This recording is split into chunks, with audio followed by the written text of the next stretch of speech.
Today on SMA Hub, we pay a closer look on the hair care, perfume and cologne category. And I have with me Mrs. Akiomi Abimbola. She is the creative director, Be Petite International Limited. It's glad to have you on the show. Glad to be here. Thank you very much. So now let's talk about the hair care. But by the way, you look very beautiful. Your hair per se. Thank you. We All have right. to represent. Oh, okay, that's fine. That's fine. So let's get to talk about the hair care. What does it really require to have a proper hair care? Proper hair care can be categorized into there's a part that the user has to play and there's a part that the carer has to play. Basically, when it comes to maintenance of hair by the user, it has to do with the know-how of how to, use your hair. Maintaining your hair wearing a 10 inches bob or bone straight is different from when you're wearing a 25 or a 30 inches bone straight hair. You don't want to flip or go into water like beach water or swimming pool with hair as long as 30 inches or maybe a coily hair. So the user has a role to play in maintaining your hair. That way it would give the hairs a very long lifespan. Whereas, of course, the carer, the quality of products you use in maintaining, washing, revamping your hair matters a lot. So it's both ways, basically. All right, so talking about a bone straight hair, Okay. what's the average cost of a bone straight hair? Now, bone straight is of different type. Okay. Depending on the country in which you're bringing the hair in from. Oh, so they are not sourced locally? No, no, we don't have hair that long in Africa. Really? We are not So you long. don't have you can get that from Nigeria, from companies who No, Africans are manufacture more stuff? kinky related hair. Okay. We can source out for kinky kind of hair texture. Okay. But when it comes to bone straight and all that, we have the Asians, the where do they come from? Peruvians, Okay. Indians. Okay. They are the ones with the long hair Okay. naturally. Okay. So we source from there, Okay. from those countries. So the quality of hair depends on the country at which you're getting your hair from. Of course, we all know China. China can make hair look so. Let me not go into Almost all like that. natural. Almost like natural. Okay. So what are the types of hair that one can actually get in the market?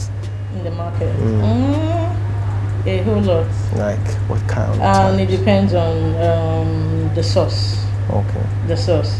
I wouldn't be advertising any brand that Yeah. you can get a particular kind of hair from. Yeah. But we know we have Peruvian, we have Indian, Okay. we have Vietnam hair. Okay. We also have China. We have a whole lot of them. So Okay. it depends on the one you can afford to buy. Okay. So how can you distinguish, a natural bone straight hair Okay, from a synthetic one. from a synthetic one? Okay. Of course, as a stylist Yeah. and as a hair caregiver, Okay. we can know some. You can know by their color, by their texture. When you hold the hair, Okay. you already know this is synthetic. Synthetic would always be synthetic. But if you're confused, even in between, and you're not sure, okay, is this hair human?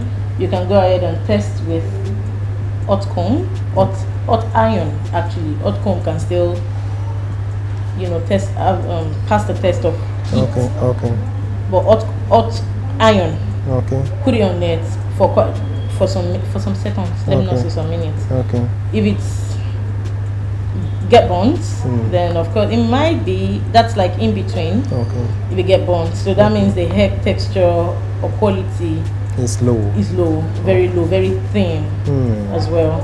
But if it gets coily, that means it is rubber. Okay. Now talking about for a bone straight hair, what's the cost attached to maintaining it? For instance, if someone purchases it. Depending on the length of your hair. Okay. I believe that is what should happen in most On an average, salons. how much does an individual spend on a weekly maintaining that hair? Maintaining, no, it doesn't have to be weekly. Oh, okay. At every point you bring your hair in, Mm. if you're doing a full package, that's washing, revamping, straightening, 10-15K in my own salon. Okay. But if you're just coming to straighten, less than 5K will do that. All right. Now, what's the difference between when one loses his hair Okay. and when one experiences breakage? When it comes to breakage, we can attribute that to weather, the change in climate. First, you can attribute that to products that you use, on your hair. We can attribute that to illness. Okay. Illness. No, breakage. Yeah. No. Illness can come with a loss. Okay.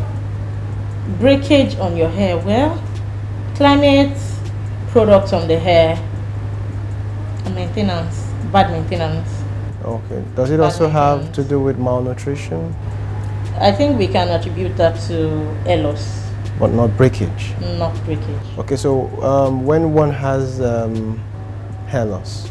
Hair loss, okay. What happens? Yeah. Oh, okay. That can be attributed to malnutrition, that can be due to an ailment in the body. Okay. It can be an hormonal imbalance. It can be as very thin, little as that, hormonal imbalance. And it can also be hereditary. How about when one walks into your salon and tells you, for a guy who is experiencing bald? Very nice, okay. What could that be? What could result in that? Okay. Hereditary, that's a factor.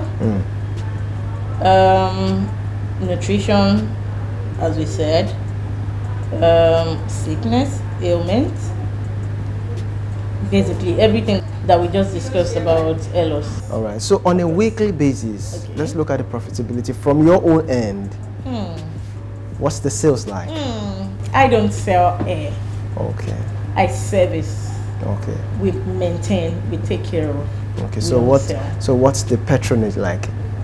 Oh, of course. If you have invested about 500K in your hair, you will not want to do DIY on it. What do you mean DIY? Do it yourself kind of maintenance. Ah. You don't want to give it to the professionals to get it done properly. Okay. So you don't. So how much? Get it wrong. So you don't run away from my question. So how much? How much Coming is to you exactly? to get that service, since you don't sell hair. Okay. So to get that service, how much? On the average, 10-15K maintenance. Yeah. Yes, 10-15K basically. All right. So why do I think that has been answered, but for the sake of those who are just joining in, Okay. a lot of times we see ladies, especially working class ladies, they prefer to wear the wig than go on their, natural hair. No, when you say natural, I mean, made hair. make their hair. When they make their hair. When they make their hair. Okay, when it comes to that differentiation, we would rather say it's convenience to just wear your wig. Because I've seen a lot of them, especially when they are back from work, the moment they get into their home, they can't even wait to take it off. That's convenient. So why don't they go with making their natural hair? Back in the days, we thought that was the best convenience we could have. Oh, really? We just want to weave the hair, keep it. There are levels to this thing. If you don't comb your hair, my hair is all tangled. It's either it breaks or it goes bad or this or that. And now they invented, okay, let's weave it and put a weave on it. Okay. So that is the one that goes bad, not your natural hair. Okay. But now we know to say you don't even need to fix it on your head. Put it on a wig. Weave your hair. Take it out when you're not comfortable with it, or probably when you get home and you need to relax. There are times where made hair gets very discomforting. You don't want to, when it's hot, you don't want to have an idea how it feels. You just want to yank it off. Oh, everywhere is hot. Put off your clothes. The way you can put off your clothes. Does that give reason why sometimes they hit the hair? Yeah, the same way you want to put up your clothes, put up your shoes, and you're back home and you're like, the traffic in Lagos is mad. I just want to put everything and go into shower. That way you can do the same thing to your hair. You know how relieved one can be. I can imagine. Then, everything is off and the hair is still there. The sweat from the whole day, you know, everything is still there. You're like, I can't take this off. I just made it. You know, it's basically convenience. All right, so let's go into more, interesting areas. You produce perfumes, don't you? Yes. Right. We have a brand perfume. So what's the difference between a perfume and a cologne? Okay. Without doing too much details, diving into details, I would say a cologne is, in a layman's word, scented water. Basically, it's lightweight. You just it's more or less like a freshener for the body. You can wear it to sleep. You know, you don't have to wear perfume to bed, but you can wear cologne to bed. Okay. It's like a scented water, basically lightweight, soft. It doesn't have to be all aggressive and all that. Freshness. So it's very friendly on the skin. Very friendly on the skin. Okay. Just like water. Okay.